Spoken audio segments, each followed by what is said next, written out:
So, all you scared to death Negroes,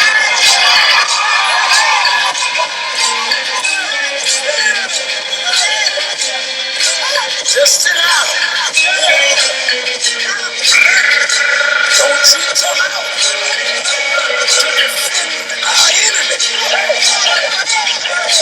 You sit down and you shut up and tell your master to come on out and deal with it. So we're going to move on with the agenda, and I'm going to bring on this next brother, but of course we're going to give a quote from the Honorable Minister Louis Farrakhan. The Honorable Minister Louis Farrakhan said, the Joshua generation is the best generation, fearless and strong. When we think about the Joshua generation, think about yourself, because it is the Joshua generation that led the people that were wandering in the wilderness, and they conquered those giants. And so our next speaker, Brother Joshua Muhammad, is a student of the Honorable Minister Louis Farrakhan and is now a college student that wants to share with you his experience as a college student, that journey to become a college student, because we know that the black man is targeted, right? We know that by the statistics, the black man is the one that's going to college and not graduating. He's sparing the women, and he's what? Killing the boy child. So with his experience, not only as Sister Nuseba mentioned, some of you were birthed into this Nation of Islam. His unique experience of being birthed into the Nation of Islam, coming from parents who were national laborers. He has a testimony for many of you who want to ask the question, well, you know what? My parents, they're the reasons why I couldn't go to college, because they were laborers and I never really got it. Brother Joshua, he will tell you his mom always supported him going to college, and now his journey is completing and is growing, and I just thank Allah to see his beautiful growth in the works that he's doing. And when you talk about the ministries, I think it was Sister Tony that just mentioned all of the ministries that she could represent. Joshua is the one that can represent many of the ministries. Ministry of Arts and Culture, Ministry of Defense, Ministry of Human and Services. Joshua, you are a phenomenal young man. I'm going to turn over the mic to you as you begin to just tell us that journey. And you can even begin with what happened on that day when you were sitting on that stage with the Honorable Minister Louis Farrakhan. Let's bring on Brother Joshua Muhammad. All praises to Allah. Thank you very much for this distinguished honor. I'm very humbled to be a part of this panel. I thank Sister Odetta Muhammad. I thank all of the Sister Mecca, everybody who came before me. I would say give them a warm round of applause, but you all can't hear it. But you all did a great job, and I learned, and I was informed and inspired. I thank everybody who put this together and invited a brother like me to say a few words. It means a lot to me.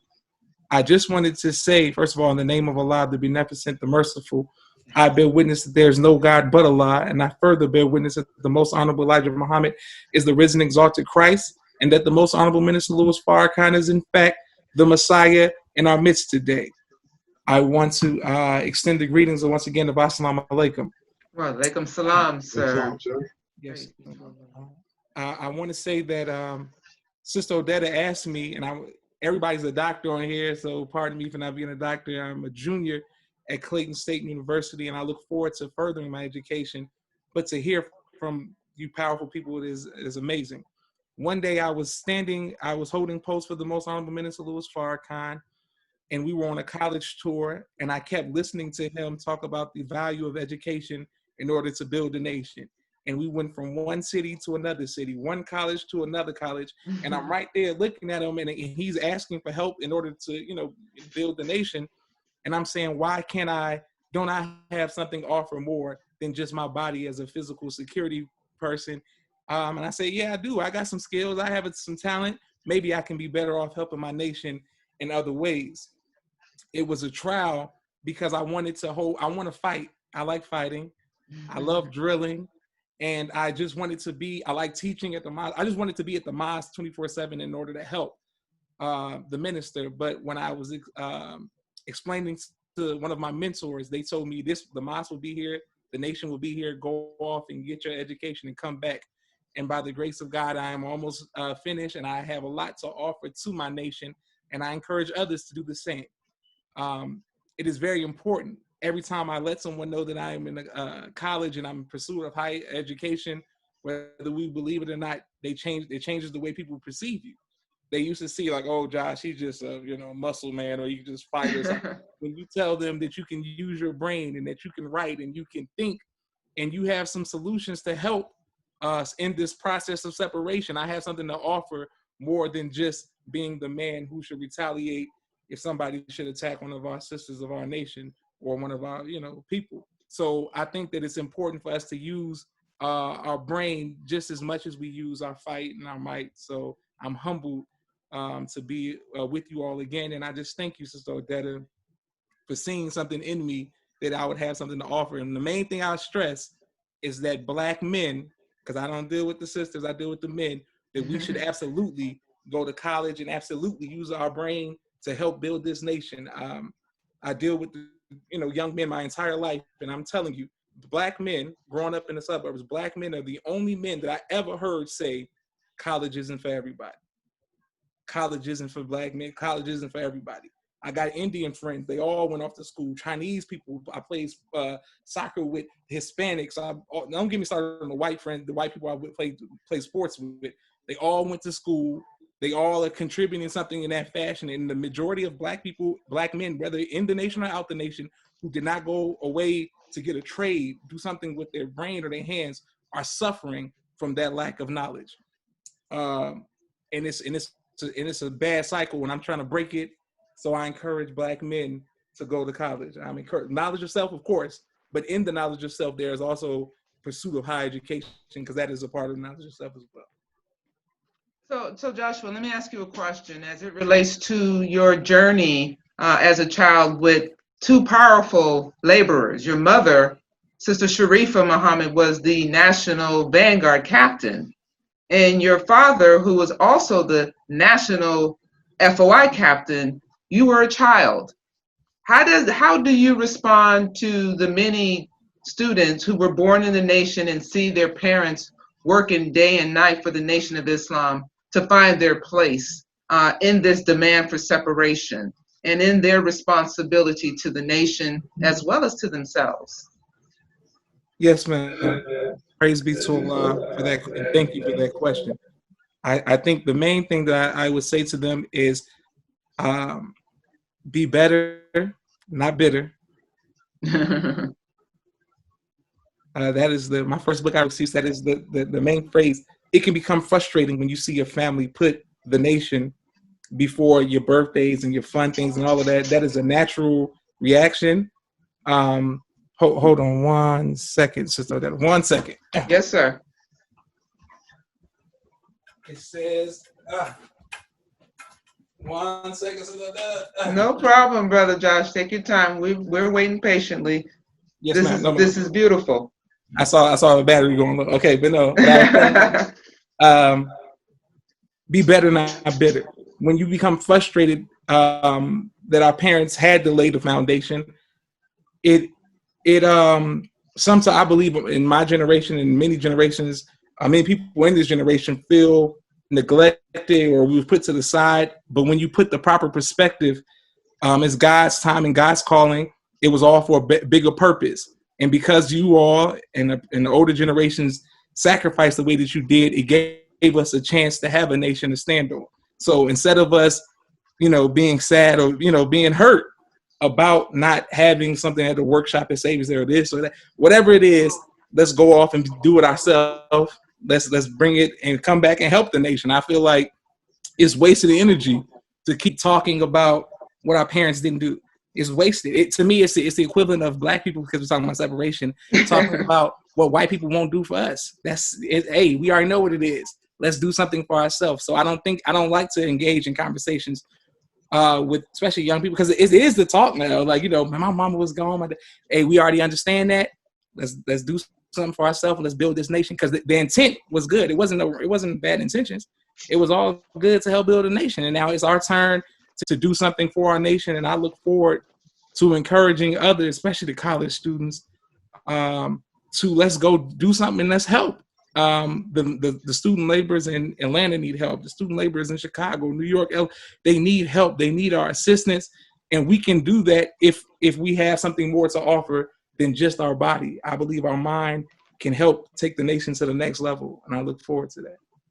Praise be to Allah. One last question for you, Brother Josh, Yes, and ma'am. that is, with social media's influence and all the downtime that the students have, you found another route to use for social media, and that's called your podcast. Yes, Tell us ma'am. about that decision, and what can you encourage the students in terms of just their social media activity? Because what you've been doing with the interviews, it's phenomenal. It's so uplifting, and it's just a representation of that word that every speaker has talked about, and that is focus. I love your focus. So please give us a little bit of feedback on how to handle that. Yes, ma'am. First of all, thank you for that question as well. The People's Podcast is something that I started because I wanted to make sure that each generation understands the value that we have and the pride that we have in our nation. This is a beautiful and strong nation, and many people don't know the stories outside of the most honorable Mr. Louis Farrakhan and his family, the most honorable Elijah Muhammad and his family. But there are many families that help build Islam, many families that help build the nation of Islam and help that contributed to society in many ways, not just security. Though my father, is a part of an apparatus in NY security and did great things, we have brilliant doctors, lawyers, teachers, entrepreneurs, and all over the country that have done things. But if you don't know it, then you feel left out. So without that knowledge, you don't have the same pride that others may have. So there are people that used to want to come drill with me, and they weren't necessarily the tough guys or they didn't fit into the drill mode. So I'm like, why you don't never come? I can't drill. I don't do. It's so much more that you have to offer. We need an eye-tech person. We need somebody who's going to be the medical staff and wear the green thing around the safe. We need every aspect of it. So the reason I did the podcast was to show other aspects of our nation. And the more you learn our history, the more pride you have in the nation of Islam. We are a brilliant, resilient nation of Islam, and the people are what make up the nation. So many times we get caught up in it. So when I asked to interview people like yourself, Dada, like 3 years ago when I first started, and you was like, "Oh, I don't know what to say." I said, Dada, trust me, you will have something to say of value that you would never know that you can inspire your people. So I've interviewed people from every city all across the country. It's just to hear their stories, it inspires me, and the main thing it gives me is pride, confidence, and determination to keep going and help build our nation, because I have something to offer. And the more you hear the stories of other believers and their great contribution, it instills pride.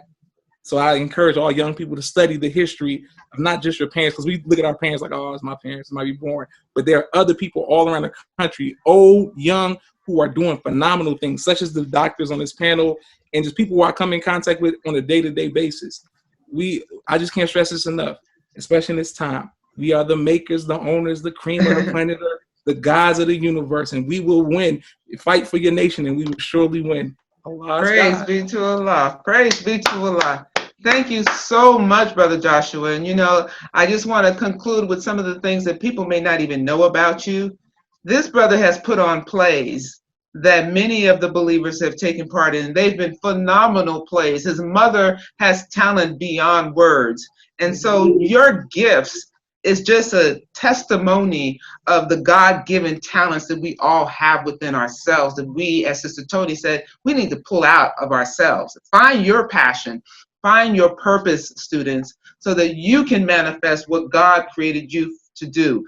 Brother Joshua also has written a book about his experience growing up in the nation, another purging experience that allows you to express what your journey is. They said that the way to hide truth from anyone is to put it in a book, because we don't read. But now we have the truth from the Nation of Islam that is being written, so that generations will know and have your testimony, Brother Joshua. So I encourage all of the students to begin your own personal journal. Write your story about your walk in the Nation of Islam and coming from the womb of a goddess, your mother. So all praise is due to Allah. I'm going to now turn over the mic to Sister Mecca. Let's give Brother Josh a hand, sisters and brothers. Praise be to Allah. Thank you, Brother Joshua. Assalamu alaikum.